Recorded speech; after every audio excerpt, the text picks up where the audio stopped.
When we write, we listen to ourselves. Letters from the imaginary border between research and friendship. By Ana Chirițoiu and Isabela Tiberiade. Abstract. Ami and Isabela are friends. One is an ethnic Romanian and a PhD candidate in anthropology. The other, 13 years her junior, is an ethnic Roma and an undergraduate student. Their friendship took off when Ami was doing her field research about kinship among Roma. Isabela was fresh out of high school at the time. She taught Ami the Romani language and answered all her questions about Roma, even the silly ones. While she was explaining the world she has been raised in, with its practices and values, to the researcher that had moved in with her family, Isabela started to ask her own questions about the world Ami came from. A few years later, in the letters below, they talked about a recently published book written by a Spanish anthropologist, Paloma Gai Blasco, together with her Gitana friend, Liria Hernandez, with whom Paloma had conducted her fieldwork many years before. The book gave Ami and Isabela the opportunity to discuss about their own researcher-informant relationship and to sound out the blurry border between scientific interest and friendship, as well as to understand what it meant for a Romani woman to make her own choices and to become an individual while she belonged to such a tight-knit and rule-bound group as the one Liria belonged to. From Ana Chirițoiu to Isabela Tiberiade, email, on 29th of July 2020. Subject, a book.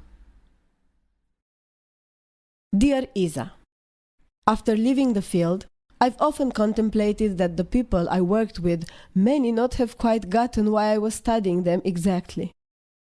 Every time someone asked me what I was doing there in the Mahala, my answer was that I was studying family relations among Roma. The logical follow-up, and what is so interesting about our family relations? Why do they need to be studied? Was on everyone's lips, but very few people uttered it. I can't remember what I answered to those who did, but if I were to answer them now, I would say the following. I would like to understand why the family is so important for Roma, and what values family life imbues people with. To see how the political, economic and moral come together inside the family, and what all of this might tell us about the society in the midst of which the Roma live and define themselves as Roma, with moral values that they hold to be different from those of others. I've been mulling over these things because in anthropology there have been a lot of debates lately about the relationship between researchers and informants, and a lot of questions have been raised about how the people in the field can reply to how anthropologists depict them. I just finished reading a recent book that deals precisely with this, and that I liked a lot.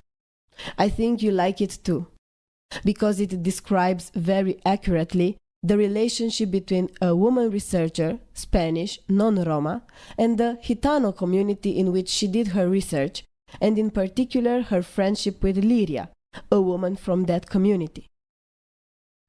I think you'll recognize a lot of elements from our own relationship in it. Just like us, the two authors, Paloma and Liria, met when Paloma was doing her doctoral field research, and Liria received her in her home, and they've been friends ever since. They are of the same age, while we aren't, but despite the 12-13-year difference, you taught me Romani, explained to me with patience and insight things that are very intimate to your culture.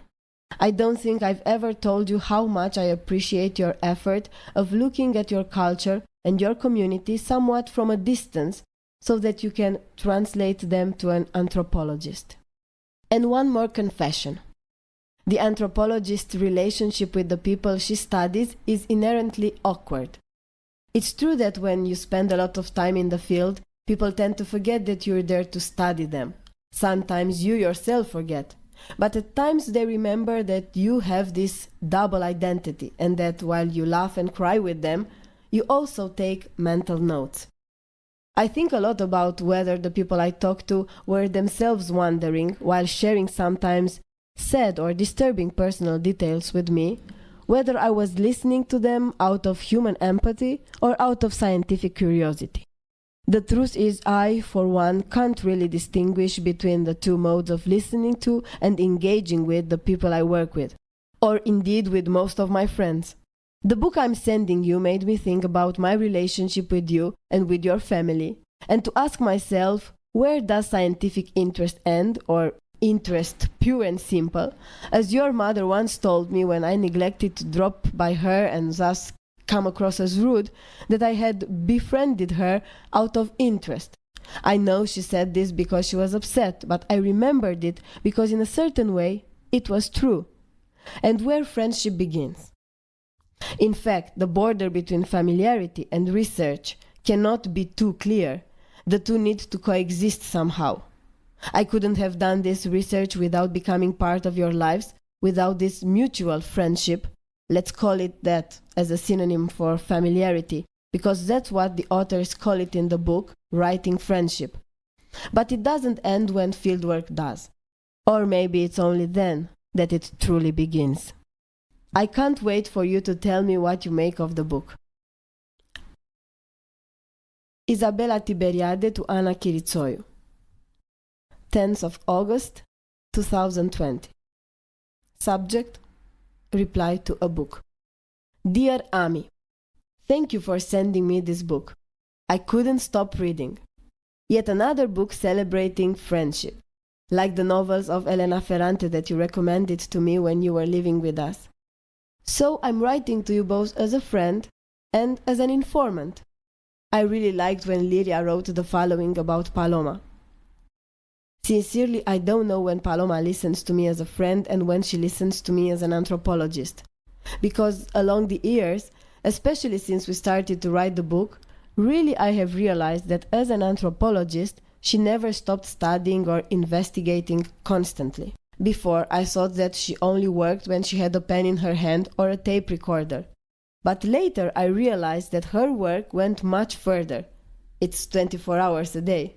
This relationship between Paloma and Liria, so similar to ours, confirmed to me how difficult it must be for you, as a researcher, to do your work in a closed community such as ours of Rom Țiganiache, or the Gitano community in which Paloma worked, and to conduct an objective and balanced field research while also maintaining a personal relationship to community members.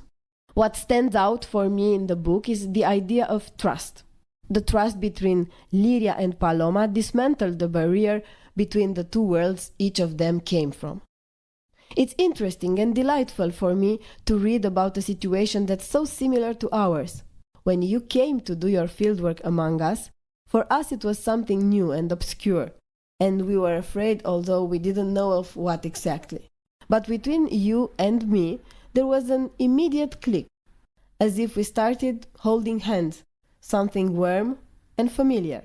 I thought of you as an observer, and it was comforting to turn to you about various disagreements between my family members, so that you could solve the mystery with your irony, questioning things that we ourselves had never questioned.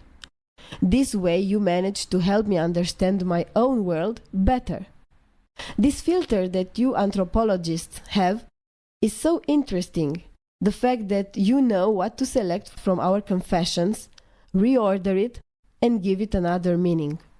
Anyway, there are lots of scenes in the book that I identified with, and I will write which ones exactly, like a chat between girls reminiscing about the good old times. Like Paloma and Liria, who went through good and not so good times together. But for now, I'll stop here and write to you later. Isa. Email from Ana Chirițoiu to Isabela Tiberiade on the 12th of August, 2020. Dear Isa, I really like the idea of trust because it conveys two important things.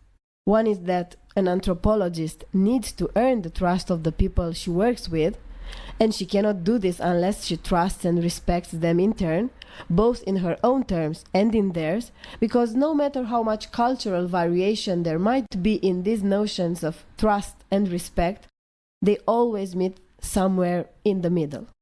The other important thing about trust is that it comes with responsibility. I often felt that the people I was talking to trusted me to distinguish between what is scientifically relevant and could be disclosed to the readers from all the personal, intimate details they shared with me and what could not be disclosed. This trust flatters me, but it also gives me a responsibility. In any case, an anthropologist's first duty is not to expose the identity of the people she works with, and not to cause them any harm.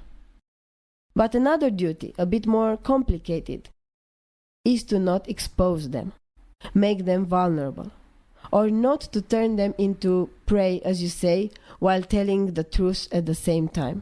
Very likely the people I talk to would not feel flattered at all times by my description of their community. My role, however, is not to beautify things or to make moral judgment about them, but to explain them, so that the readers can understand how these people really are with their good and bad parts.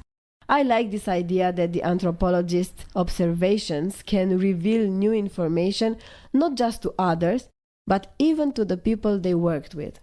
It's a very flattering perspective, but then again, you've always been so kind to me. Tell me more about what you liked about the book. Isabela Tiberiade to Ana Chirițoiu. Email from the 15th of August 2020. Dear Ami, the first sentence that drew my attention is when Liria says that writing was like an escape from my pain, and I felt that I screamed in silence while I wrote. This remark of hers reminds me of how much you brought to our house and to our lives. It reminds me that for me too it's easier to seek refuge in writing, and I understand discomfort that writing brings and how it puts you at ease with yourself. But for others, writing doesn't come so easy, and Paloma gave Liria an honest, solid tool with which she could face her own pain, as well as the pain she caused her family. Liria used this opportunity to write alongside a famous researcher who also was her friend, as a journey to know herself both as a unique individual and a person with multiple social roles assigned by her community. This journey, through which she invited the members of her group to get to know the woman she used to be and the woman she had become, was meant, I believe, to bring self-forgiveness and the forgiveness of the others. To be continued, Isa. Ana Chirițoiu replied to Isabela Tiberiade, 19th of August 2020. Dear Isa, I actually wanted to ask you how you read this episode, which is central in the book, where Liria, a woman who is highly regarded in her community and who is trapped in an unhappy marriage in which her family are pressuring her to stay, decides to run away with a much younger man, a foreigner, but who shows her that he loves her. Her family is looking for her, they bring her back, then she runs away again, and her family forbid her from seeing her children ever again. After several years, she decides to sue her family so that she can see her children again. Through all this, Paloma is on her side and doesn't hesitate to help her, even acting against Liria's family, to whom, as an anthropologist, Paloma is so indebted. I'd like to know your thoughts about Liria's escape, and also what you meant when you wrote that for Liria the purpose of writing was self-forgiveness. I hadn't thought about that. Why do you think she needs to forgive herself? And why do you think she wanted the forgiveness of the others? Isabela Tiberiade to Ana Chirițoiu, 23rd of August 2020. Dear Ami, when we write, it's also like we're listening to ourselves. My sister used to say that when we explain things to others, we first explain them to ourselves. Liria didn't have the courage to put herself first, before her community and her family. I don't think she could have even wanted it, since she was well aware that she could not see it through and it would not result in anything good. Inside the Roma community, women learn to inhabit the roles that the community gives them. first as daughters, sisters, sisters-in-law, then as wives, daughters-in-law, mothers, sisters-in-law, aunts, mothers-in-law. Women like Lyria are respected by the community only insofar as they manage to belong to the community and to their home, never as individuals with their own desires and aspirations. Lyria ran away from her old self, from everything she thought she was, from everything that made her feel complete. But she never forgave herself and never fully accepted this choice, because inside the community she never had the chance to enjoy individual experiences, only collective ones. The well-being of the family reflects on you. It is your own well-being, and it stands for your fulfillment as a woman. This is what it means to be a Romani Tsiganiaki, a true Roma woman. Now, all the sadness and shame that she has caused her family, she needs to carry it along on her journey towards liberation and joy, which is also because of this pain, a lonely, arduous journey that requires her to reinvent herself. And I don't mean rediscover, but reinvent, because this is a self that Lyria had not known before. Under the lei gitana, you cannot make your own decisions. Her family never understood that she did just that she had this immense courage to make her own choices. This is why they never gave her a chance to be heard and understood. And this is why they took away her right to be a mother, her right to be accepted. What the Roma group gives you is a feeling of belonging and security, especially when you don't stand a chance in the world outside, among the non-Roma. In exchange for this belonging, you spend your life learning how to please others and how to respect their rules. The fact that Lyria was trapped in an unhappy marriage was not enough for her to have this courage to leave everything behind. Most women are in this situation. What distinguished her from other women was that Lyria believed in love. Besides, unlike other women, Lyria had a friend by her side. Throughout the loneliness and despair she found herself in, next to a younger man. She had Paloma, who was already an independent woman, with her own values and choices. Even though she depended on her field informants, I think Paloma showed determination and stability, and this led her to a more balanced relationship with the other members of the community, especially with men, who might have felt that her presence was a threat to the decency and modesty of Gitana women. Lyria welcomed Paloma into her home and helped her, entering a long and rich friendship. But a true dialogue between them, from woman to woman, became possible, in my opinion, only after Lyria freed herself from the community's restrictions. That's how I see it, at least. The relationship between informant and anthropologist never ends, because it never really begins. This is what I believe, but I don't know how to explain it. Isa.